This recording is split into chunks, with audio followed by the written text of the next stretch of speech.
Hi guys, and welcome to the last lesson of the course. We've got our image open. As you can see, it's opened as an image sequence. Okay, to do this, just go to File, Import Multiple Files. And here we take the first image and check this box here. Import, and then Done. Okay, so we'll place this over the sequence that we had before. You can then check that all the images are in order and sequence, and it's much easier.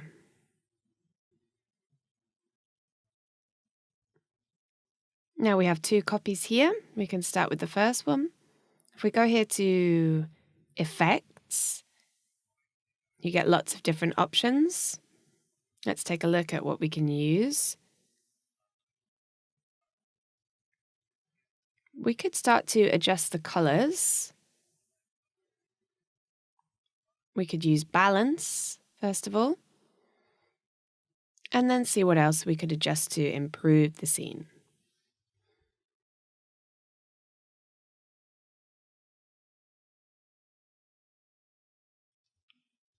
Let's go to Effects. We've got Noise and Grain, and there's an interesting effect which is Median. It's quite intense, but just let's have a look what it does. I'll put a 2 here, or maybe a 3. And this is the effect. It blends everything a bit more, so the scene looks completely different.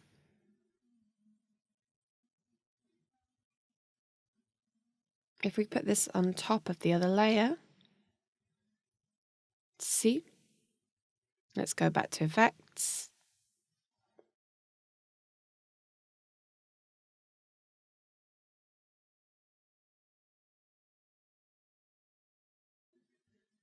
Here in Distort, we have Mirror, which is also a curious effect. It can make the scene change completely. Let's just take a look. We can get something really different with this effect using this dial here.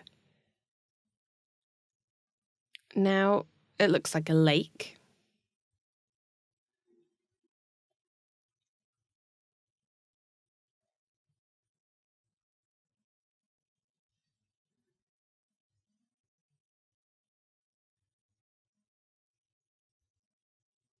We can move it down, we can move it up.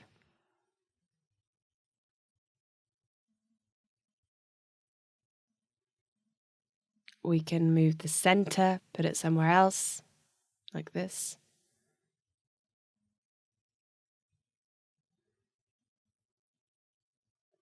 Now it's all symmetrical, and it looks quite good.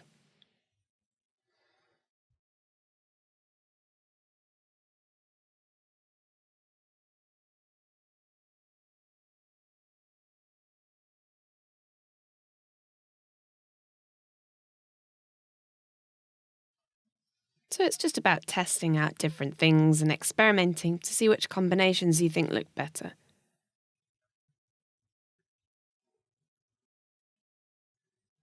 I'm just going to activate the bottom one here. And now to remove this median effect that we applied, just go to Transform and lower the opacity, let's say to 60.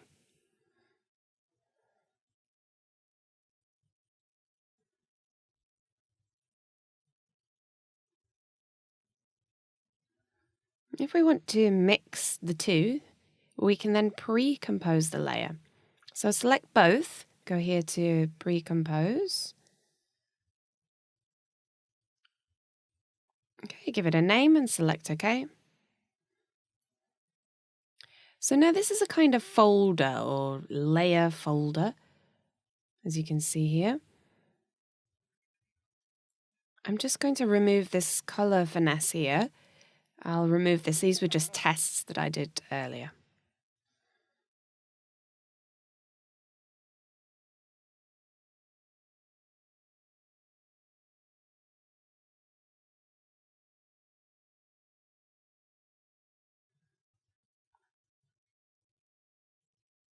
And I'll lower the opacity here.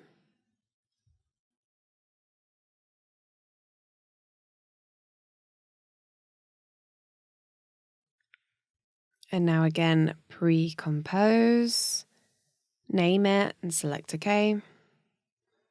And you can carry on editing here. And this way it's more comfortable.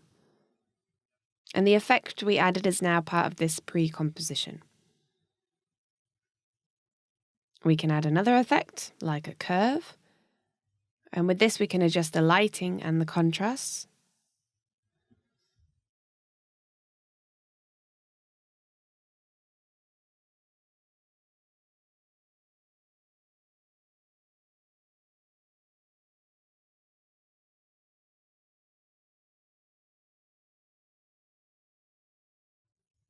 We could try this one, lens flare. This could look good, but maybe with very low intensity. Otherwise it doesn't seem to fit in with the 3D.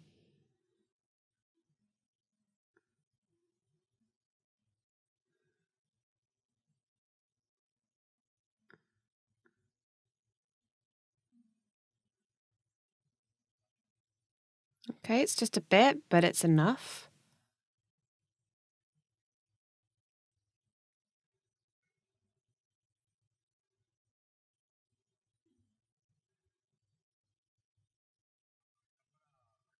After Effects has so many things that you can try out, so just explore what all the different effects do.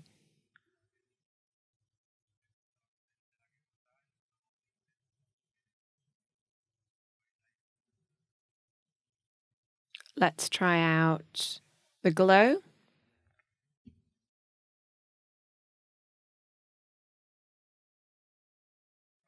Actually, to apply the glow, let's duplicate this layer. Control-C, Control-V, and here we'll apply the glow. Okay, if you can't find it, remember that on the right, you have a search bar where you can write the name of the effect that you're looking for. So put glow here, and there it is. So when you know the effect that you want, you can just type it here and you'll find it instantly.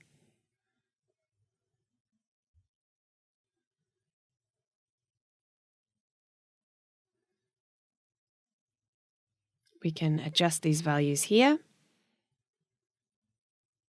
and also lower the opacity.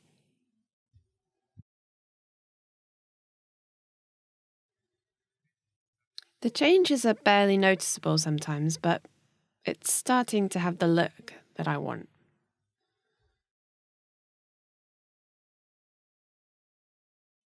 Again, pre-compose, okay.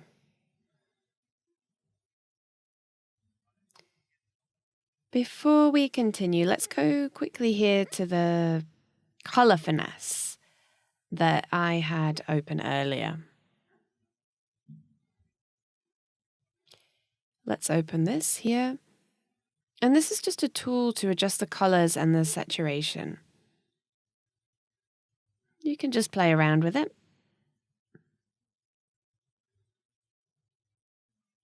So just depending on whether you want a warmer color, cooler color, something more neutral.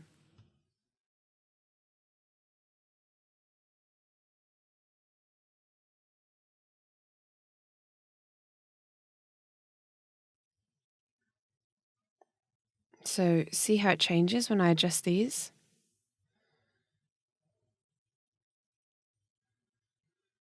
Again, it's a case of trying out different things until you get the result that you're looking for.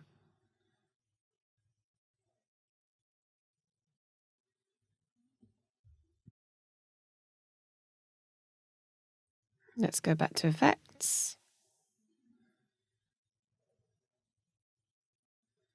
And we'll apply a Gaussian blur. As you can see, this removes the focus quite a lot, but there could be a point where it looks good.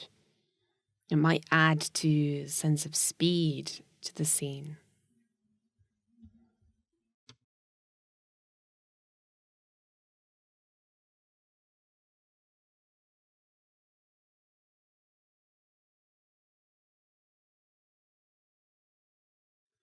Sharpen does the opposite. It makes the elements much sharper and creates a stronger image.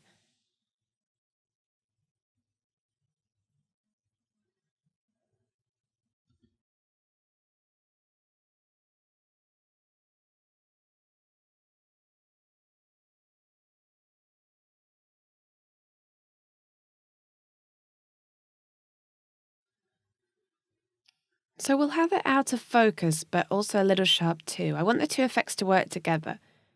I like that the blur makes it look faster, but I like the sharpness of the elements too. It's about using your intuition and just trying different filters and effects until you get something that you like. We're going to look at another effect now that's more related to animation, and that's the color key. So we're going to experiment a little bit. That's what this exercise is all about. So if we select this black and we change this, see what happens.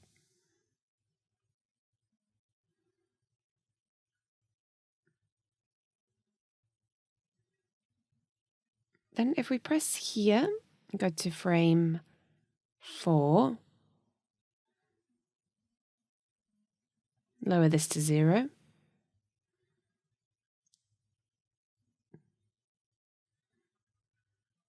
Let's go to the beginning to see how the effect is applied.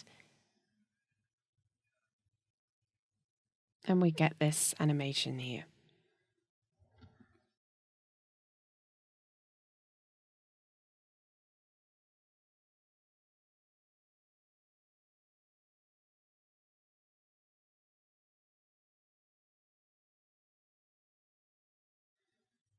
Let's choose another effect.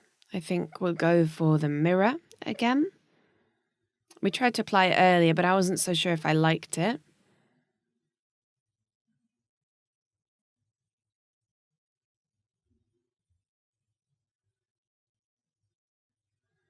So if I move it like this, as we did before, we get a scene that looks like a lake.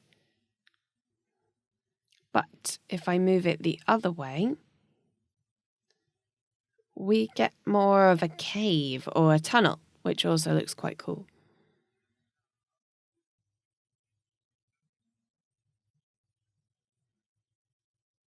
We can change the center and move it over here.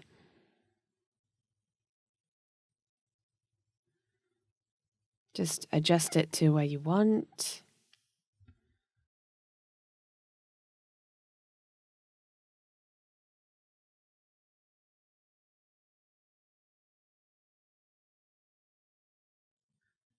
And now see how we get this kind of cave.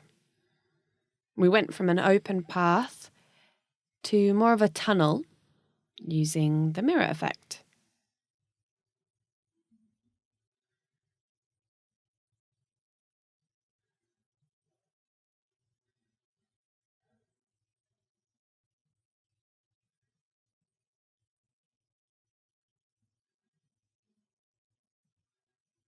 Okay, so there are many more effects if we wanted to carry on.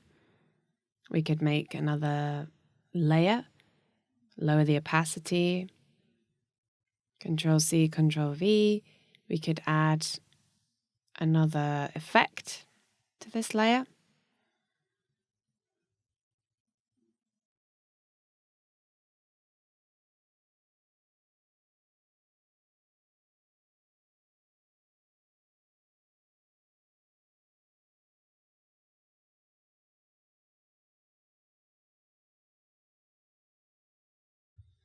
Well, this one intensifies the saturation quite a lot. It gives the image another tone. We could lower the opacity.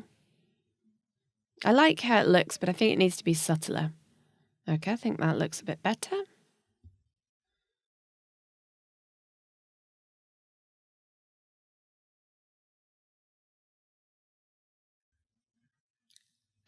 And there's our image. We basically concluded the exercise. The mirror effect, you can leave it, you can apply it. It changes the image quite a lot depending on where you put it. So I'll remove this layer. You decide if you want to keep it or leave it like this.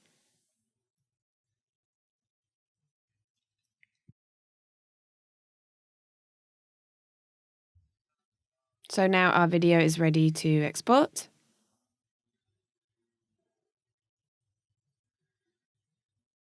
Let's go to Composition, Pre-Render. We get this window here where we can adjust the settings.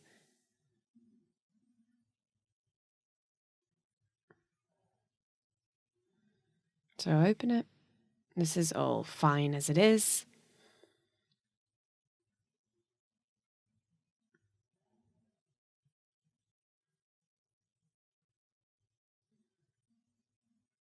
Something that's not right is this part here. So be careful with this. The video finishes around here. So you need to put the marker here where it finishes.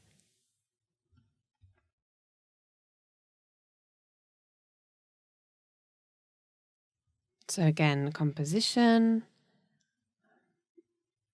Custom, and here are the format options. Let's keep it in AVI, that's all fine. Okay. Then we'll give it a name and we'll choose where we want to save it. I'll save it to the desktop. There's not much more to it. Now select Render, and we just need to wait for the video to export. So now the video is exported, let's take a look at it. And here we have it. I think it looks quite cool. We've achieved a kind of virtual reality effect, which is what I was looking for. Remember, if you go back to the cinema file, you can change anything you like, make some more adjustments. Everything that we've done is non-destructive. We can edit anything we like. You could go into Displacer, and you could completely change the image. We saw in After Effects that we can change the image even more with the various effects, like the mirror or the colors. But in the end, I think we got a great result and a really nice video. So that's all for now. I really hope you enjoyed it. Don't forget that you can upload your own work to our project section, and I'll see you next time for another TipPad course. Bye!